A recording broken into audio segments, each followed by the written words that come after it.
Oi, gente, tudo bem? Então, meu nome é Laura, eu sou coordenadora de desenvolvimento no Núcleo Central e eu também sou diretora de projetos da CRIA. Hoje a gente vai falar um pouquinho sobre gestão de redes. Espero que vocês gostem. No final vai ter um momentinho para tirar as dúvidas, então é isso aí.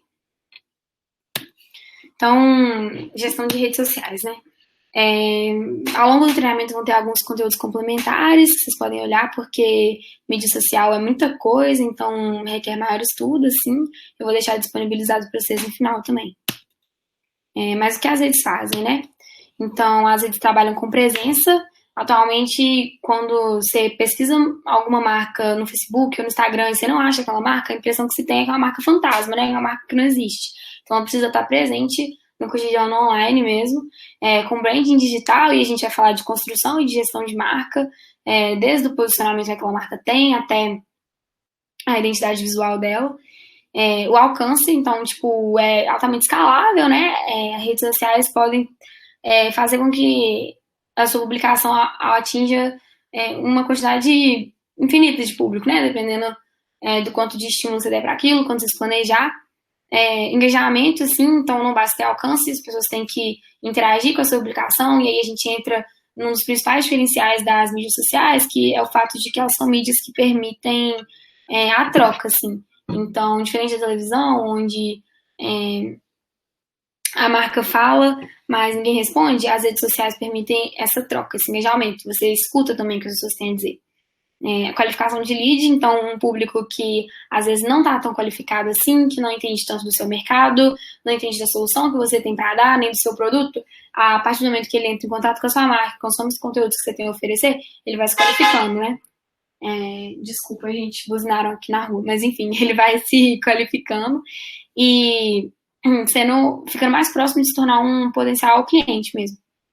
É um convite, então a rede social sempre convida alguma coisa, o fim dela nunca é ela mesma, a não ser que você seja uma blogueira ou um blogueiro, e aí, tipo, o fim vai ser a própria rede social, mas, em geral, as marcas usam a rede social para comunicar coisas de fora. Então, talvez para divulgar um site, talvez para divulgar um blog, ou, enfim, qualquer outro tipo de convite, assim, que ela tenha a fazer para as pessoas interagirem com ela em outras plataformas também. E, de maneira geral, é a voz da marca, né? É a maneira que ela tem de falar. Mas o que as redes não fazem, né? Então vamos fazer um alinhamento de expectativa aqui, porque rede não vende sozinho. A gente está em empresa júnior e a gente sabe que venda depende de um monte de coisa. Depende dos demais canais de comunicação, não depende só das redes sociais, depende da estratégia comercial, depende do seu produto, do quanto ele faz sentido para o seu público e muito mais, né? Então a gente vai alinhar aqui que as redes sociais são um auxílio, né? Uma ferramenta de fortalecimento de marca e que pode sim gerar em qualificação de lead, mas que isso depende de N fatores. Mas e agora, né? Como começar? Passar aqui por 4 passos base, e o primeiro deles é definir qual que é seu mercado. Então, entender qual que é seu mercado fora da rede social, né, em ambiente offline, mas também na rede social, que mercado que é esse, porque muitas vezes vão ser mercados que têm algumas diferenças. Então, pode ser que você, presencialmente, você não concorra com uma empresa que está lá em outro estado, né? Então, aqui em Minas Gerais, pode ser que a gente não concorra com uma empresa do Rio Grande do Norte, mas online a gente pode concorrer. Então, conheça seus concorrentes, saiba quem está oferecendo um conteúdo parecido com o seu, com quem você tem que concorrer pela atenção do seu público. Conheça seus diferenciais, né? Então, por que você e não o outro, né? Por que a pessoa tem que te seguir, por que ela tem que acompanhar a sua página, por que você vai agregar mais valor e mais conhecimento para ela. E aí vale pensar em tudo, assim, desde o conteúdo gerado até, por exemplo, vamos supor, um diferencial da nossa empresa é que a galera é muito ativa, muito comunicadora, tem um clima muito gostoso na sala. Vocês podem usar isso como uma ferramenta para endomarketing, talvez fazer um stories cotidiano de vocês, sim, e postar. É uma coisa que pode servir para employee branding, para endomarketing, para atrair mais pessoas a trabalhar naquele lugar, porque eles vão ver que o cotidiano do lugar é legal. Então, assim, conheça seus diferenciais, saiba como explorar eles nas suas redes. Quem quer ser o público, né? Então, nem sempre seu público vai ser o mesmo no offline e no online. Pode ser que você tenha um público que esteja presente na sua loja, na sua sede, mas ele pode não usar do Instagram, que é onde você tá ali agora. Então, tipo, entenda que público é esse que tá naquela rede social e como se conectar com ele. Defina buyer personas. Então, o que são as personas, né? Você elenca uma série de características, você constrói um personagem a partir disso para facilitar a comunicação. Então, ao invés de você pensar em características, eu preciso me comunicar com eu preciso me comunicar com uma faixa etária, eu preciso me comunicar com uma classe social. Não, você tem que se comunicar com uma pessoa. Então, cria um personagem que vai representar tudo aquilo. José é uma pessoa de 17 anos, de classe C, que tem tal necessidade, tal dor. Então, assim, você vai saber melhor do que ele precisa, que você precisa falar com ele. Mapas de empatia são uma ferramenta que a gente usa. Eu vou explicar para vocês rapidinho como é que funciona. Mas, basicamente, você vai ter aqui o perfil, né, do seu cliente, da pessoa que você vai ser empática com, e aí o que ela precisa fazer. Então, na rede social, por exemplo, pode ser seguir sua página. Enfim, ler seu conteúdo. Que é a responsabilidade dessa pessoa. E o que você vai fazer para ela atingir essa responsabilidade, né? Como você vai saber isso? Você vai analisar o que essa pessoa está vendo, então que outros tipos de conteúdo que estão disputando com você e que estão impedindo que ela atinja essa responsabilidade, que é ler o seu conteúdo.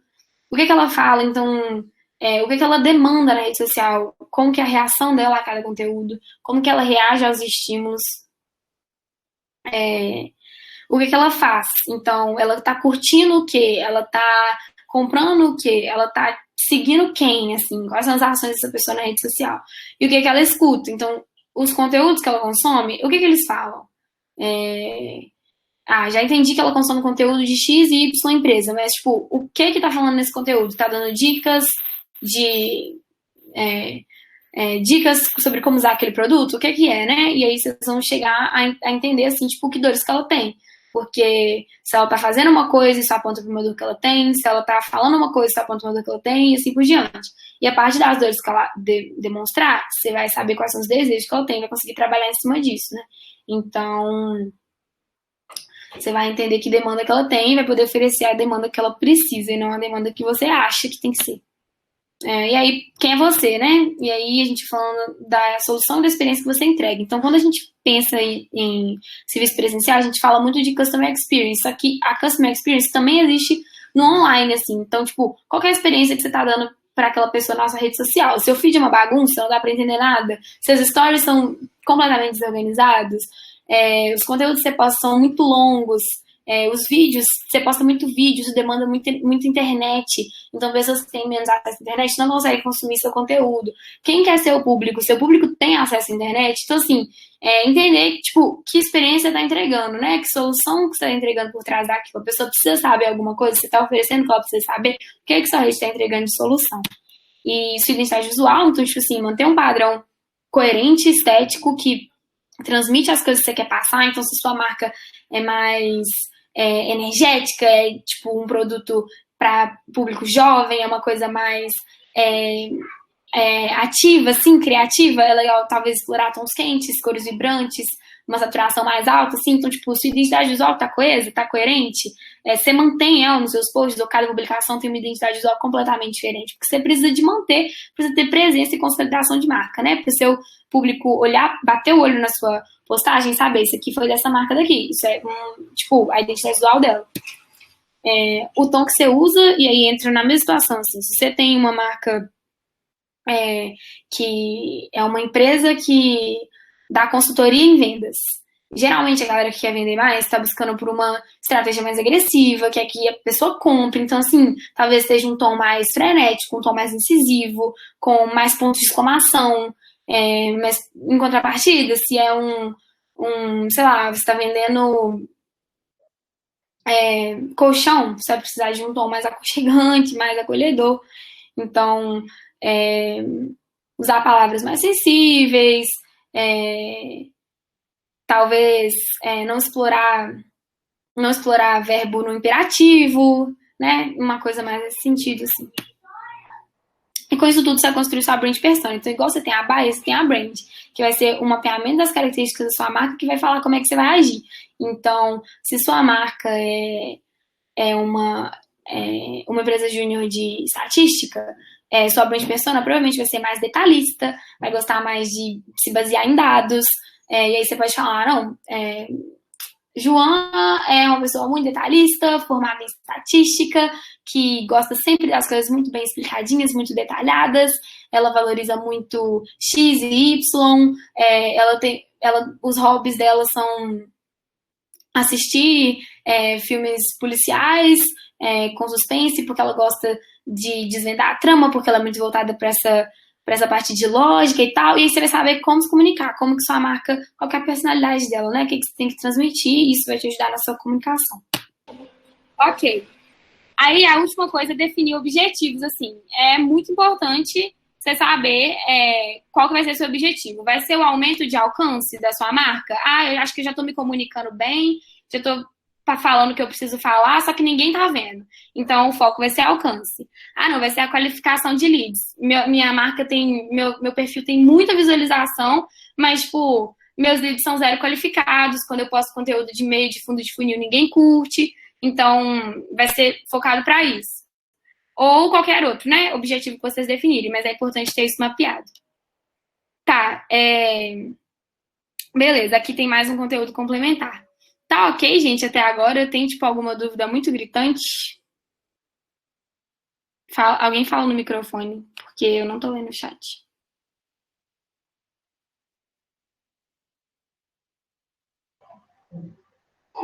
Tá beleza? Tá ok. Tá bom, ok. Mas e agora? O que fazer com isso, né? Então, a primeira coisa é definir qual que é a rede do seu público. A rede do público não é sempre a rede que tá bombando mais. Então, não é porque tá todo mundo usando Instagram ou tá todo mundo usando Twitter que você vai usar também. Sua EJ é uma EJ de quê? É uma EJ de consultoria? Será que as pessoas compram consultoria pelo Instagram? Será que as pessoas compram, não sei, uma EJ de moda? Será que, por exemplo, uma EJ de moda não precisaria de uma rede social mais visual? Mais voltada para estética? Seu produto é mais estético? Ele precisa de mais foto? Ou é um produto, enfim, mais textual mesmo, de documento? Ah, seu produto é B2B ou B2C? Então, você está vendendo para o consumidor final ou você está vendendo para outras empresas? Você está vendendo para outras empresas? Será que não é legal ter um perfil no LinkedIn? Então, assim, entender para que serve cada rede e onde que sua marca tem que estar, né? Eu vou passar um conteúdo no final também que vai ajudar vocês a entender para que serve cada rede social e, enfim, como escolher ela. Outra coisa é definir editorias. O que são editorias, né? Elas são, basicamente, caixinhas que vão falar o que você tem a dizer. Então, vamos supor... e aí, tipo, é muito, muito, muito importante pensar nisso, assim. Não só o que você tem a dizer, né? Mas o que seu público quer saber. Então, você fez uma pesquisa de público e percebeu que seu público tem muito interesse em saber sobre a história da sua empresa. Porque quando ele sabe a história da sua empresa, ele se sente mais próximo, ele engaja mais.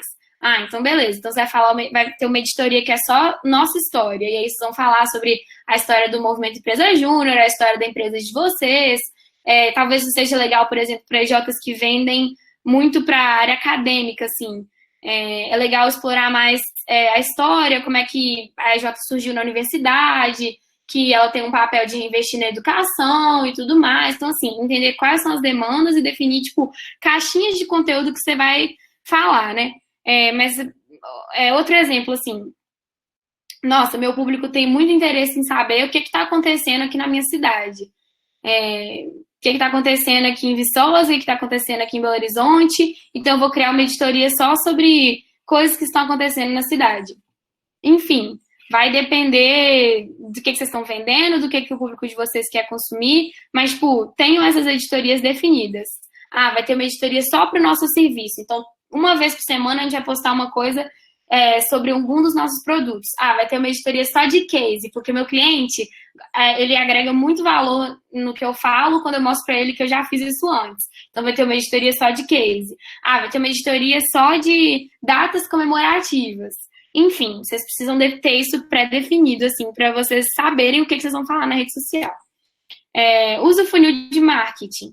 Então, é interessante que, tipo assim, de 60% a 80% das suas publicações seja de topo de funil em rede social. Porque rede social, geralmente, é para topo de funil, né? O lead que ele está mais qualificado, ele sai da rede social. Ele te procura numa newsletter, ele te procura por e-mail, ele te liga, enfim, ele te chama no WhatsApp, porque ele já está mais qualificado. Na rede social, geralmente é um contato inicial do seu público com a sua marca. Então é interessante que, tipo, 60%, 80% seja de topo de funil por isso. O que é topo de funil? É a mesma coisa de um funil de prospecção. Você vai pegar um lead que não está nada qualificado, que você tem um tanto de lead ali lá em cima, na boca do funil, e aí, tipo, você vai afunilando isso e qualificando ele com conteúdo, ensinando mais sobre a sua marca, ensinando sobre o seu produto, até ele ser um lead qualificado. Então, a rede social, ela tem mais essa função de qualificar aquele que ainda está muito no topo do funil. E use as personas que você criou, né? Então, se você criou 5 buyer personas diferentes, tipo, o que cada uma dessas buyer personas quer ouvir? E aí, definir editorias baseado nisso. Defina CTAs. Tipo, CTAs são call to actions. E aí, são, tipo assim, no final de toda a legenda, você vai colocar uma ação que o seu leitor tem que praticar. Se essa ação vai ser, você quer saber mais sobre esse assunto? Entra no meu blog, isso é um CTA. Ou então, ficou interessado nesse produto? Chama a gente por e-mail, liga pra gente. Enfim, isso são CTAs, né? Pode ser também, sei lá, um sorteio. Marque 2 amigos aqui, isso é um CTA, porque é um call to action. Você tá chamando aquela pessoa a agir. Então, defina os CTAs de cada editoria, porque é assim que você vai saber qual que é o seu objetivo com aquela editoria, né? Se é qualificar a lead, se fazendo que as pessoas te chamem no WhatsApp, enfim. Planeje seu cronograma. Então, definiu a editoria, senta uma vez por mês, senta uma vez a cada 15 dias e planeje tudo que vocês vão fazer, sabe? Define a periodicidade desse planejamento antes. Então, vai ser assim, não, a gente vai fazer um cronograma semanal para minhas redes, um cronograma quinzenal, um cronograma mensal. Define o que fizer mais sentido para vocês e no início da semana, no início do mês, já constrói tudo que vocês vão falar. Fala assim, tal dia a gente vai postar um post sobre isso, dessa editoria, tal dia a gente vai postar um post sobre aquilo. E aí vocês já vão conseguir ter um planejamento maior e fazer até uma gestão de risco, assim, para que nada dê errado. Então, define também a frequência de postagem, e eu vou dar uma dica para vocês, tipo, é ideal que tenha pelo menos 3 posts por semana, para você manter uma taxa de engajamento legal, para você manter uma presença legal, até para o algoritmo das redes sociais te considerar relevante, assim. Então, pelo menos umas 3 vezes por semana. Define os dias e os horários estratégicos. A gente vai falar mais disso na análise de métricas, mas, tipo, entenda quando que seu público está online e quando que é melhor para você postar. Aqui tem um exemplo de pitch, que é o que a gente faz lá na CRIA, que no nosso cronograma, ele divide ele assim. Então, a gente coloca o dia, qual que é a etapa do funil que ele postar, quanto de impulsionamento que vai ser gasto naquilo, para vocês terem um planejamento financeiro também, qual que é a editoria, e aqui é um resuminho falando o que vai ter que ser postado, né? Então, o que a direção de arte, o que o pessoal da estética vai fazer, o que o pessoal da redação vai fazer, e uma referência. Vocês não precisam fazer uma coisa nesse nível de complexidade. Eu sei que o cotidiano de EJ é correria, então vocês não precisam fazer, tipo, desse nível aqui, caso vocês não tenham um corpo de pessoas disponível para fazer isso. Mas é interessante que pelo menos essas primeiras 3 partes aqui, vocês tenham. Beleza. Aqui tem conteúdo complementar também. Então, mão na massa, né? Mas, antes de botar a mão na massa, a gente tem que ter referência. Então, eu vou passar para vocês, tipo, primeiro o Behance, que é um site que tem um monte de referência estética. Então, na hora de criar as artes, se vocês não souberem o que fazer, fala, nossa, eu não tenho inspiração, não tenho criatividade, eu não sei de onde tirar essas artes, eu não faço a menor ideia do que colocar. Só consigo pensar num quadrado com uma coisa escrita. Entra no Behance, dá uma olhada, pesquisa o assunto que vocês querem saber. Lá tem muita coisa, portfólio de muita galera que mexe com comunicação, que é muito da hora. Passar também algumas marcas que tem, tipo, redes sociais legais, e aí você vê, por exemplo, a Nubank aqui. Tudo aquilo que eu falei com vocês, eles têm, sabe? Eles têm uma estética muito padronizada, um tom muito, muito, muito característico deles. Os posts da Nubank têm sempre o mesmo tom de roxo. E aí, quando alguém bate o olho no post da Nubank, já sabe que é o post dela. O feed é muito bom de ver, então a experiência do cliente é muito boa quando ela entra na rede do Nubank, dá vontade de você ficar stalkeando um tempão e vendo as coisas, porque tem uma experiência do cliente muito positiva, assim. É, enfim, coloquei até 59 mil, que é uma agência de comunicação também lá do Rio Grande do Norte, uma EJ. E, enfim, é isso. Tipo, depois vocês olham mais as referências. Uma coisa importante sobre comunicação também é que suas redes têm que estar integradas. Então não adianta absolutamente nada você ter uma estratégia, uma estética, um tom todo padronizado para o seu Instagram, se isso não vai ser aplicado no seu Twitter, se isso não vai ser aplicado no seu Facebook. Óbvio que as redes sociais, sendo diferentes, elas têm estratégias diferentes, né? Um tom do LinkedIn, por exemplo, é muito mais sério do que o tom do Twitter, que é cheio de meme e tudo mais. E aí, então, tipo assim, sim, tem variações, mas precisa ter uma coerência. Uma coerência estética, uma coerência de posicionamento. Você não pode se contradizer na sua comunicação. Então, é legal que as pessoas que estejam criando essas estratégias, elas criem de maneira integrada. Enfim, cuidado também com esse uso de meme. Aqui tem um exemplo de uso de meme, mas cuidado para não tirar o meme de contexto e fazer com que o meme se perca completamente. Assim, as pessoas tentam muito forçar a barra, né? Com essa coisa de meme, de brincadeirinha. E às vezes, tipo, se isso não for muito bem feito, não faz sentido, assim, vira uma chacota, né? Então, tipo, entende, tipo, se aquele meme faz sentido pro seu público, que seu público entende aquele meme. O público da Uber no Twitter é um público que conhece de meme, então faz sentido que ela use isso daqui. Mas o público, sei lá, de um deputado, provavelmente não vai estar tão ligado no meme assim. Se sua EJ tem um público mais jovem, talvez faça mais sentido. Se tem um público mais velho, fique atento aos memes do Facebook, talvez.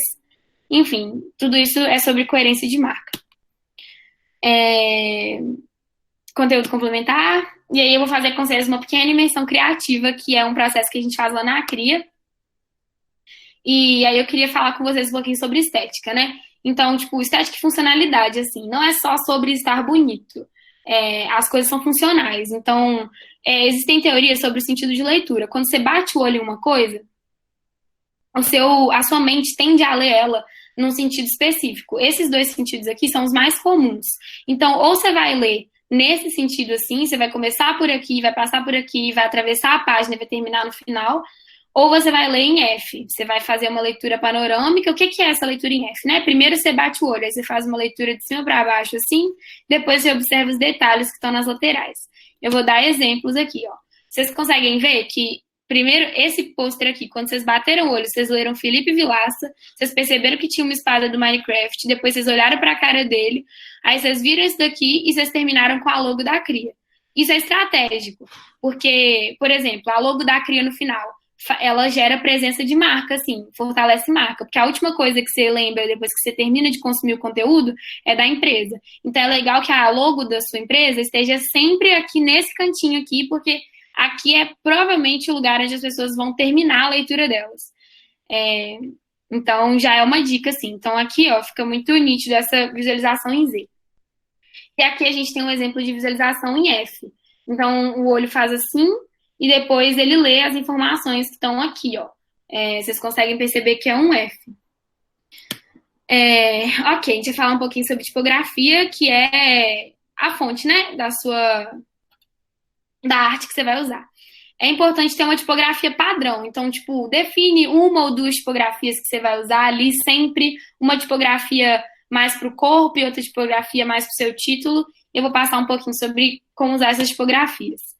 Tipografias serifadas são as tipografias que tem essa voltinha aqui, sabe? Tipo, toda vez que a tipografia tiver uma basezinha, como se ela tivesse... É uma base mesmo, como se tivesse apoiada num papelão, sei lá. Tipo, isso aqui é serifa. E as tipografias serifadas, elas passam um ar muito mais sério e muito mais tradicional. Não são ideais para, por exemplo, se sua marca tem mais a ver com a pegada de tecnologia, sei lá, a Júnior, por exemplo, a CPE, que trabalha com isso, ou até a Cria mesmo, não é legal que tenha essa coisa muito serifada, porque ela transmite muito tradicionalismo, assim, e menos modernidade. Aqui, ó, é uma tipografia sem serifa, como vocês podem ver. ela é mais clássica, mais refinada. Não, mentira. A gente vai passar sem serifa agora, isso. A clássica é a com serifa. A sem serifa, ela é mais moderna. Então, ao contrário da ideia de clássico e tradicional, ela é uma tipografia mais clean, mais fácil de ler, tem mais a ver com tecnologia. Inclusive, ela vem da tecnologia, assim, né? Porque, tipo, historicamente, a serifa vem da mídia impressa, né? Então, a tipografia serifada ela é mais fácil de ser impressa em jornal. Então, por isso que lembra de coisa antiga, lembra de mídia mais tradicional e tudo. A sem serifa, ela vem dos celulares, né? Então, celular geralmente tem tipografia sem serifa, porque é uma coisa realmente mais tecnológica e fácil de ler. Displays são essas tipografias como se você tivesse escrito elas com a mão, né? Elas são mais decorativas. Então, gente, nunca faça um post tipo inteiro em display, porque elas são muito desconfortáveis de ler. Ela é melhor para chamar atenção para um título, uma coisa assim. Então, tipo, não faz um post inteiro com isso aqui, porque vai ser extremamente ruim de visualizar. Ela é mais para título mesmo. Juntar muitas fontes pode ser desconfortável, como vocês estão vendo aqui. Então, define uma ou duas no máximo. Menos é mais. Os opostos atraem, então vale misturar as fontes, né? Colocar fontes completamente diferentes. Vocês podem usar contraste de tamanho, igual aqui. Talvez um título e um subtítulo. Vocês podem usar contraste de peso, também para título e subtítulo, ou para destacar uma informação importante. O peso é tipo assim, aqui tá sem peso porque não tem negrito. Tem negrito, tem mais peso. Contraste de caps, então usar a mesma tipografia, mas uma com caps lock também ressalta o texto para algum lugar. Contraste de estilo. Não tem problema você misturar uma coisa moderna com uma coisa mais clássica, desde que aquela seja a impressão que você quer passar. Contraste de tracking, então o que é tracking? É tipo espacinho entre as letras, sabe? Então, uma letra que está mais espaçada, ela tem uma visibilidade maior do que uma letra que está mais juntinha. Contraste de cor. Então, cores muito claras com cores escuras são legais para gerar esse contraste também. Beleza. Aqui tem um videozinho sobre teoria das cores, que é tipo assim, igual eu falei aqui agora, né? Tipo, uma cor mais clara com uma cor mais escura contrasta mais. E é ideal que você use cores contrastantes, porque cores que não têm contraste se perdem. Por exemplo, a gente vai falar de legibilidade, você precisa de ter contraste. Aqui tá péssimo de ler, porque não tem contraste nenhum entre esse azul e esse verde. Mas, por exemplo, se fosse esse amarelo aqui com esse roxo, teria um contraste maior. Tá vendo? Bem melhor de ler. Bem mais confortável para o seu leitor e impacta na experiência dele também.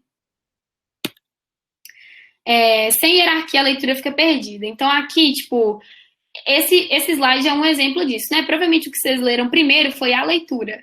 E aí, depois vocês leram o sem hierarquia e depois vocês leram o perdido. Então, vocês leram a leitura e depois fica perdido e depois sem hierarquia. E isso porque não tem hierarquia visual nessa imagem, né? Não tem, por exemplo, aquela leitura em Z. Talvez se o sem hierarquia tivesse aqui e o fica perdido tivesse aqui, tivesse facilitado a leitura de vocês. Então, vocês têm que pensar na hierarquia na hora que vocês forem construir um post, porque senão o seu leitor, tipo, não vai absorver aquela informação, vai ter muito trabalho e vai pular para o próximo. Não usar o leading correto pode deixar a leitura desconfortável também. O leading é o espaçamento entre linhas. Então, a gente viu o espaçamento entre letras e tem o espaçamento entre linhas também. Se você coloca um lead muito pequenininho, uma linha sobe em cima da outra e fica desconfortável de ler. É ideal que tenha um espaço maior, mas também não tão grande, né? Igual esse daqui. O kerning é esse espaço aqui, ó, entre as letrinhas. Então, ele também, tipo, ele também impacta nisso. Mas isso, ele também impacta nisso. Se tivesse tudo muito amontoado, o E ia começar a subir em cima do R e também ia ficar desconfortável. Desconfortável desse jeito. Aqui tem mais conteúdo complementar. Espaço negativo também é importante em peças tipográficas. O que é o espaço negativo, né? É um espaço em branco, sem nada. Tipo, às vezes a gente enche o post, lota o post, coloca uma imagem aqui, coloca um texto gigante aqui, coloca um título enorme e aquele post não tem um espaço de respiro, assim.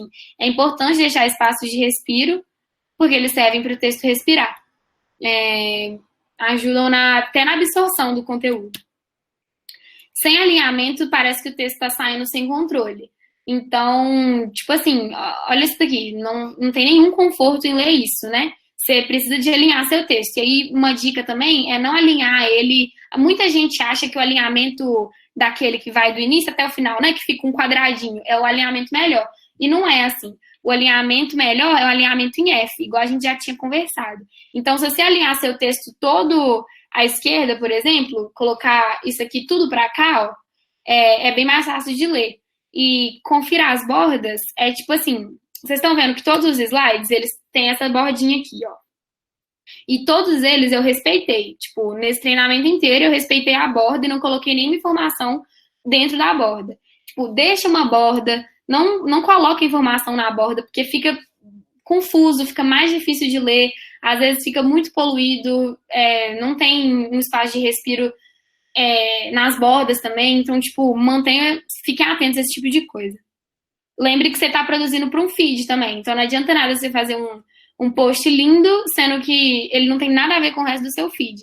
Então você precisa de respeitar isso no feed inteiro, assim, manter esse padrão visual no feed todo. Então, vamos supor, se o último post que você fez, ele tem muita informação, ele é um post com cores muito fortes, muito escuras, muito contrastantes, é ideal que o seu próximo post seja um post talvez com cores mais claras, com cores com menos informação, com uma tipografia com menos peso, para que você consiga equilibrar isso no seu feed também. É aquela história da Nubank, né? O seu cliente tem que ter vontade de stalkear. Conteúdo complementar. De novo, depois vocês olham. Agora sim a gente vai para a mão na massa, né? E aí eu vou falar dos melhores amigos da Cria, que são o Illustrator, o Lightroom e o Photoshop. Tipo assim, eles são muito bons, e eu vou focar aqui hoje no Photoshop, porque eu acho que, para falar dos três, a gente vai ficar aqui muito tempo, mas só passando rapidamente, o Illustrator ele é mais para criar desenho mesmo, então para fazer ilustração do zero. O Lightroom ele é para edição de foto, ele é muito fácil, e ele inclusive tem uma versão para celular, então ele é muito fácil de mexer, recomendo muito. E o Photoshop, tipo, é como se fosse uma mistura dos dois. Você pode tanto fazer edição de foto, quanto você pode colocar texto, quanto você pode criar arte. Eu vou falar muito rapidamente sobre Photoshop, gente, mas tipo, o Photoshop real demanda de um esforço um pouquinho maior, assim. Então, se vocês querem trabalhar com Photoshop, tipo, precisa de ter um curso, uma capacitaçãozinha, mas eu vou falar de algumas coisas básicas aqui. Então, tipo assim, você vai fazer um post no Photoshop, você precisa de ter as dimensões para cada rede social. Então, no Instagram, tipo, em pixel, você precisa de ter 1080 por 1080. Senão, tipo, a sua imagem pode ficar toda pixelada, pode ficar com a resolução baixa e etc. Então, você tem que estar atento a essas configurações aqui, tipo, enfim.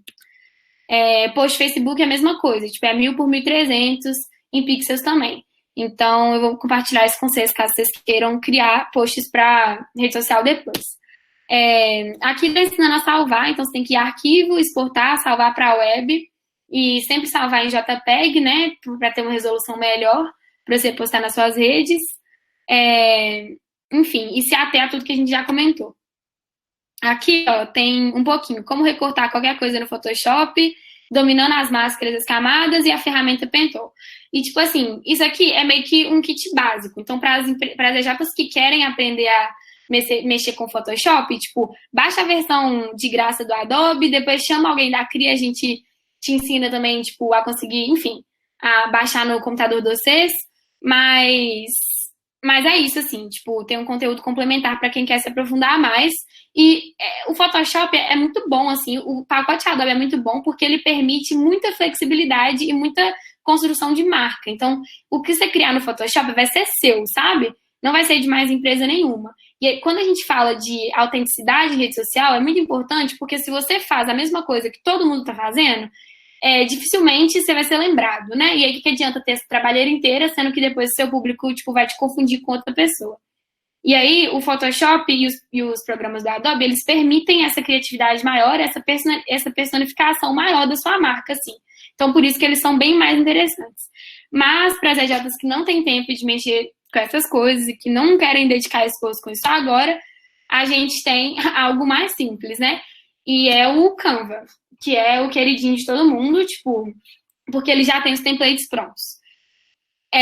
Tá, duas coisas, gente. O Canva, vocês têm que lembrar que, primeiro, tipo, algum designer criou aquilo ali antes. Então, o Canva não substitui um trabalho de design, sabe? Ele te dá uma base pronta para você criar alguma coisa. Qual que é o problema disso? O problema é que todas as EJs vão entrar no Canva e vão pegar a mesma base. E aí, tipo, é igual eu falei, fortalecimento e a presença de marca no imaginário do seu cliente vai ser muito menor, porque vai ter um monte de empresa fazendo exatamente a mesma coisa, com posts iguais. Então, tipo, toma cuidado com isso. A outra coisa é que ele te restringe mais, né? Então, tipo, os templates já vêm prontos e você vai ter que, tipo, adaptar eles na sua escala de cor, na sua tipografia, mas você vai ficar mais restrito ali, aquilo ali. Mas, enfim, tipo, quem não tem cão caça com gato, né? Vocês adaptam melhor ao que for melhor para vocês. Tenha pré-definido as cores, tipo, gente, tem um monte de ferramenta na internet, digita no Google, assim, seletor de cor, e aí vocês vão achar, tipo, ferramenta que pega o código exato da cor de vocês. O 00000 é preto, né? Por isso que tem aqui um exemplozinho, mas é importante que a identidade visual de vocês tenham exatamente qual que é a cor que vocês usam, igual a Nubank faz, porque isso fortalece muito marca, de ter sempre aquele mesmo tom de cor em tudo. Definam símbolos. Então, não, a nossa EJ, tipo, a gente tem um símbolo muito forte que é triângulo. E aí, tipo, todo post vai ter triângulo. Isso está na nossa identidade visual e tudo mais. Então, tipo, definam esses símbolos e usem na hora que vocês forem construir no Canva. Defina a tipografia, usa sempre a mesma tipografia. Não inventa um tom de tipografia. Define, tipo, 3 no máximo ali que você vai usar. E templates, assim, tipo, para as EJs que querem, talvez, contratar, tipo, uma empresa, mas não tem como manter uma consultoria fixa. Pega e faz um template, assim. Então, contrata uma agência que possa criar 3 templates para vocês e usa sempre, tipo, em cima disso, assim. Sei lá, vocês criaram 5 editorias diferentes. Contrata alguém que pode fazer 5 templates e, tipo, vocês vão ter aquilo ali para sempre para vocês usarem. Ou cria o template vocês mesmos, né? Enfim, vai depender da realidade de cada um. Da disponibilidade de dinheiro que vocês têm também. Na hora de escrever, né? O que a gente vai fazer com a redação? Porque a gente falou muito de arte. Então, a primeira coisa, conteúdo relevante. E aí, tipo, o conteúdo relevante é literalmente o que seu público quer saber. Não adianta nada você falar com seu público um monte de coisa que ele já sabe, assim. Então, vamos supor que você é uma empresa de engenharia civil. E aí, você vai falar com seu público que, sei lá, você vende alguma prestação de serviço para escritório arquitetônico. Vai ficar adiantando você falar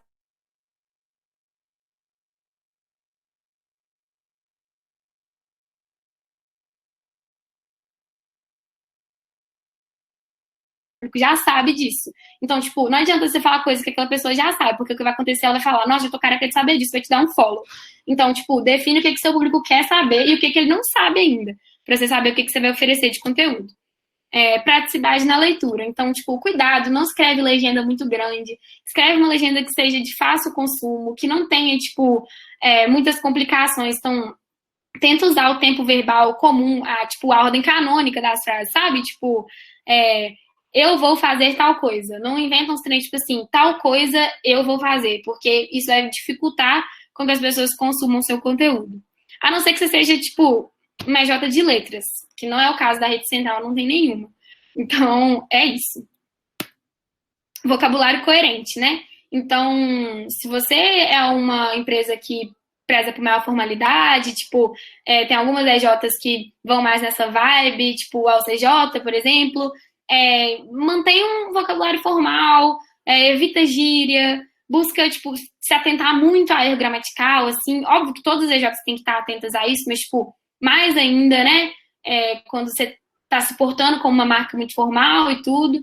E a mesma coisa vale para se você é uma marca mais descontraída, assim. Então, tipo, o que você quer transmitir com essa comunicação? Se é mais descontraído, não fica falando como se fosse um robozinho, sabe? Tipo, coloca algumas gírias, coloca uma leitura mais fluida, usa mais ponto de exclamação, coisas do tipo, assim. Títulos chamativos. Então, tipo, títulos que vão despertar gatilho mental no seu leitor, né? É aquilo que a gente já sabe.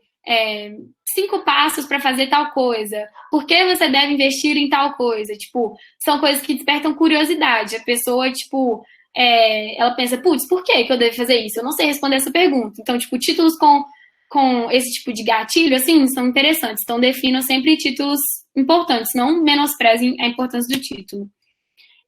Finalização com CTA, que é o que a gente já conversou. Então, tipo, tenham call to actions em absolutamente tudo que vocês fizerem. Tudo, qualquer post. Pode ser uma call to action, tipo, conta pra gente o que você achou. Ou pode ser uma call to action, tipo assim, curta isso se você gostou. Uma coisa assim, qualquer coisa. Você precisa de ter uma call to action, porque senão sua rede social vai findar ali, né? Tipo, você não vai levar seu cliente a lugar nenhum. Beleza, postei. Ufa, e agora, né? Acompanhamento de métrica. Teste, análise, reestruturação. É importante que a gente esteja o tempo todo acompanhando tudo que a gente está fazendo e vendo quais são os resultados que aquilo ali está tendo.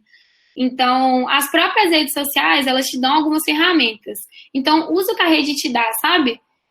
Seguidor e curtida de página é uma coisa que geralmente a gente pensa em olhar, né? Não, minha rede está muito da hora, tem tantos seguidores. Não, meu Facebook tem 200 mil curtidas de página.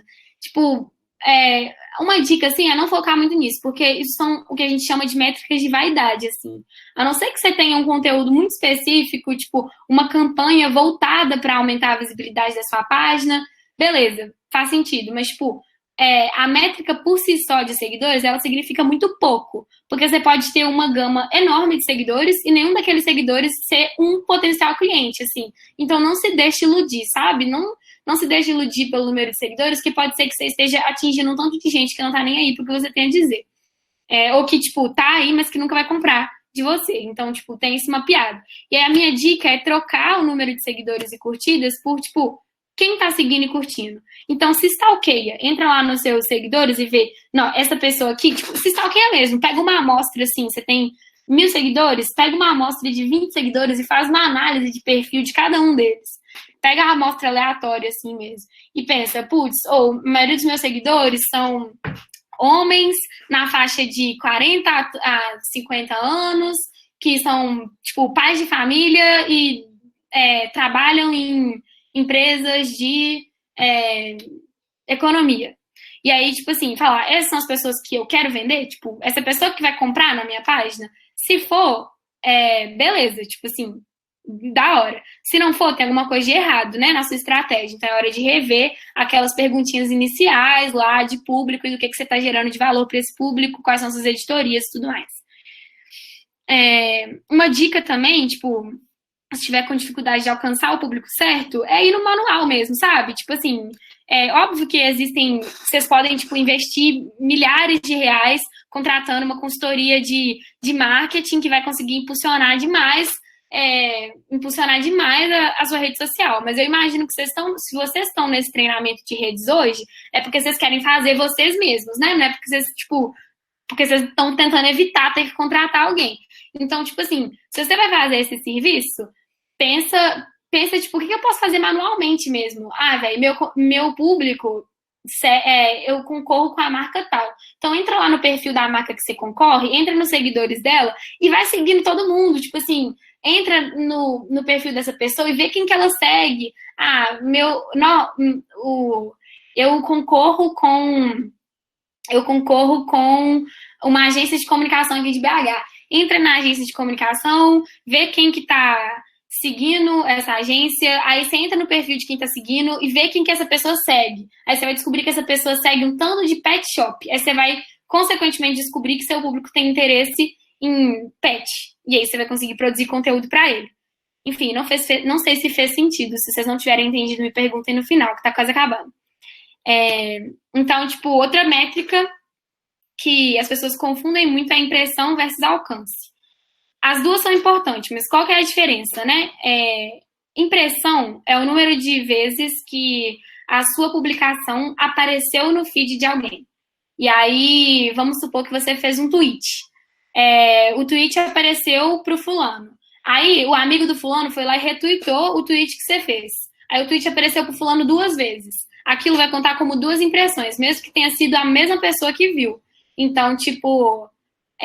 então eu devo desconsiderar as impressões? Elas são inúteis? Elas são enganadoras? Não, não é isso. Tipo assim, as impressões são importantes. Porque você vê quantas vezes, por exemplo, que seu conteúdo está sendo compartilhado. Se você tem o mesmo número de impressões e alcances, provavelmente é porque seu conteúdo não está sendo muito compartilhado, né?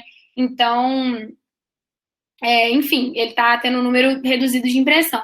Pode ser um dos motivos. Mas, enfim, a impressão é isso. Então, tipo, se eu retweetar 15 vezes aquilo ali, vai aparecer na timeline de todo mundo que me segue 15 vezes. E aí a impressão vai ficar, tipo, sendo contabilizada inúmeras vezes. O alcance, ele diz respeito a quantos, tipo, perfis efetivamente visualizaram aquilo. Então, foram, tipo, X pessoas viram aquilo ali. Independente do número de vezes que elas viram, foram tantas pessoas. Então, geralmente, o número de alcance é menor do que o número de impressões. Bom, acho que deu para entender, né? Tipo, se eu vi uma coisa 5 vezes, teve 5 impressões e um só de alcance. Acho que deu para entender. E as redes sociais, elas te dão as duas métricas, assim. Então é importante você, tipo, entender as duas e saber em que elas se diferem, porque elas são importantes. Envolvimento versus engajamento. O envolvimento é o número absoluto de interações que sua publicação teve. Então, tipo, os cliques que ela teve, os comentários, as curtidas, as reações, os compartilhamentos, tudo isso junto, em valor absoluto, é o envolvimento. E é muito importante que, tipo, sua publicação tenha envolvimento, porque, igual eu comentei, o diferencial da rede social é exatamente poder envolver com o público, né? É ter uma resposta daquilo que você está postando, uma resposta, tipo, automática. Então, o envolvimento é importante. Mas o engajamento é mais importante. O que é o engajamento? Ele é um cálculozinho muito simples, que é, tipo, um envolvimento sobre o alcance. Então, é, tipo, o percentual... Não, é o envolvimento sobre o alcance? É envolvimento sobre o alcance. Desculpa, gente, muito tempo que eu não faço cálculos, mas é isso. E aí, tipo, o engajamento é o percentual de pessoas que viram a sua... Tipo assim, a proporção de pessoas que, dentre as pessoas que viram a sua publicação, quantas delas se envolveram. É isso. Então, tipo, ele geralmente é calculado em porcentagem. Você faz uma regrinha de 3 e, tipo, coloca o alcance como 100 e aí o envolvimento como X, né? E aí você vai ter um percentual de engajamento ali. Então, por exemplo, se 10 pessoas viram a sua foto e, tipo, 2 pessoas se envolveram, você vai ter ali um engajamento de 20%. Mas foram 2 pessoas. Agora, se você postou uma foto que só uma pessoa viu e uma pessoa se envolveu, tipo, você tem um engajamento de 100%. Então, tipo assim, esses números, se você analisar eles descontextualizadamente, eles te enganam, sabe? O que é maior? O engajamento de 100% que você teve naquela foto ali, mas que só tinha uma pessoa que viu, ou o engajamento de 20% que você teve na outra, mas que 10 pessoas viram, sabe? Então, tipo assim, qual que é o peso de cada uma dessas coisas, assim? Eu aconselho sempre analisar o engajamento. Tipo, eu não gosto muito do envolvimento, que não para analisar o engajamento, assim. Então, tipo, para ver qual que é o percentual mesmo de eficácia da sua publicação. Porque não adianta, tipo assim, você ter uma publicação que milhares de pessoas viram, sendo que ninguém se interessou o suficiente para curtir. É muito mais, tipo, muitas vezes vai ser mais eficiente que você tenha uma publicação que poucas pessoas viram, mas aquelas pessoas, tipo, agregaram valor, curtiram, comentaram, porque, tipo, aquelas pessoas que vão se tornar seu público, sabe? Então, é importante ter essa diferenciação. A taxa de clique é tipo assim, quando uma pessoa tá no feed do Facebook, aí ela passa pela sua postagem rapidão, assim, tipo, não clica em nada, não contabiliza. Mas se ela vê, tipo, que aquela postagem é muito relevante, ela provavelmente vai analisar ela separadamente. Vídeo, a gente costuma fazer isso, né? Clique e assiste o vídeo separado. No Twitter, a gente também abre muita publicação. Então, publicações com imagem, elas tendem a ter uma taxa de clique maior, né? Tipo, principalmente se for vídeo. Porque, tipo, demanda que o consumidor, tipo, dê uma atenção maior para aquilo ali, porque ele não consegue consumir tão rápido quanto se for um tweet. Um tweet provavelmente vai ter uma taxa de clique menor. E aí depende do seu objetivo, assim. Se o seu objetivo é que a pessoa veja o vídeo institucional, ou se o seu objetivo é que ela, tipo, entre em um link que está dentro daquela postagem, provavelmente você precisa de que ela clique naquilo. Então, a taxa de clique também pode ser interessante, né? Para você ver qual que é a interação mesmo das pessoas com aquilo ali. Então, mesmo que elas não tenham curtido, elas tiveram interesse suficiente para, tipo, clicar e entrar no seu perfil ali e ver aquilo, tipo, de uma maneira mais atenciosa, né? Tá bom.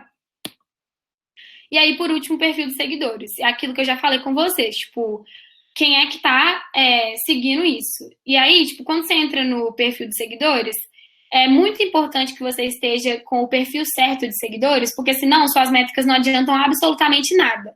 Então você pode jogar tudo fora. Tipo assim, se você tiver com um engajamento altíssimo, um alcance maravilhoso, um envolvimento ótimo, a taxa de clique lá no alto, mas o perfil dos seus seguidores não é o perfil que você quer atingir na hora que você vai vender, então, tipo, parabéns, não adiantou nada, começa do zero. Porque, tipo, a ideia é que você consiga gerar engajamento nas pessoas estratégicas, né? Não adianta você gerar engajamento em alguém que você, tipo, que não te interessa, que não vai comprar de você depois. Então, é isso. Tem o perfil dos seguidores muito bem mapeado, assim, para ver se vocês estão atingindo as pessoas certas. E aí, a gente entra nos horários e os dias com mais alcance. Quase todas as redes sociais oferecem isso também. Facebook oferece, Instagram oferece, LinkedIn oferece, que é tipo assim, analisar quando que seu público está mais online. E aí, a partir do momento que você vê, não, meu público fica mais online terça-feira, 8 horas da noite, você sabe que horas você vai postar. Que vai ser terça-feira, 7 horas da noite, né? Porque tem que dar um tempinho ali para as pessoas ficarem online e verem sua publicação. É isso. E aí, editoria e o contexto do post. Também é uma coisa legal de analisar na análise de métricas, assim. Então, você postou um post que teve um engajamento muito legal, vê qual que é o contexto daquilo. Por exemplo, muitos clientes lá na CRIA eles se enganam quando eles fazem post de endomarketing. Então, faz um post falando sobre o presidente da empresa. Isso se aplica a EJ também.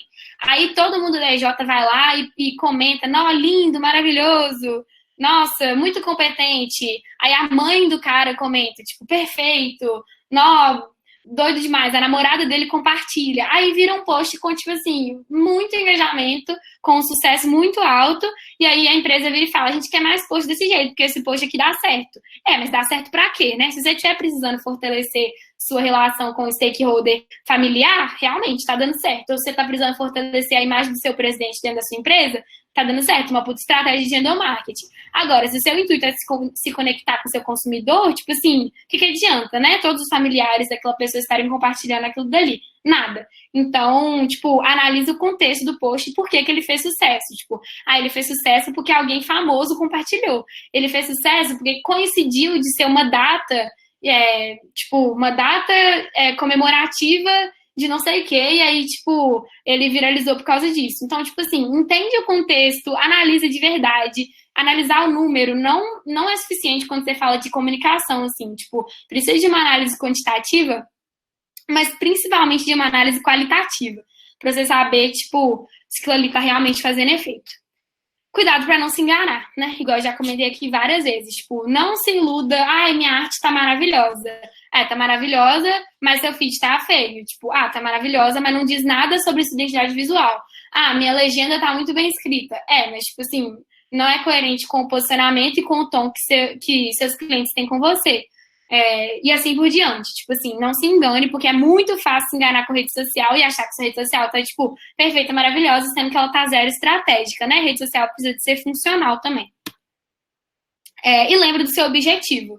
Então, se o seu objetivo é, tipo, gerar uma relação mais próxima com o seu público, porque você acha que é isso que falta nas suas redes, tipo, porque é isso que falta para ele ter aquele estímulozinho para te chamar para comprar alguma coisa ou para te indicar para alguém, então, tipo assim, seu foco tem que ser engajamento.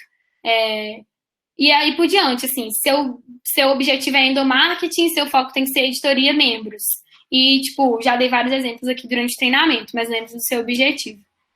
É isso, segue a gente aqui, Cria o FMG em todas as redes sociais e @Núcleo Central em todas as redes sociais também. Exemplos de comunicação. E só passando aqui, tipo, quem fez esse treinamento foi baseado, né, tipo, num outro treinamento da galera lá da CRIA. Tem o Fonte, né, que hoje é presidente do conselho, mas ele era da CRIA como redator. Eu. Você tá aí, oi. E é isso, acabou.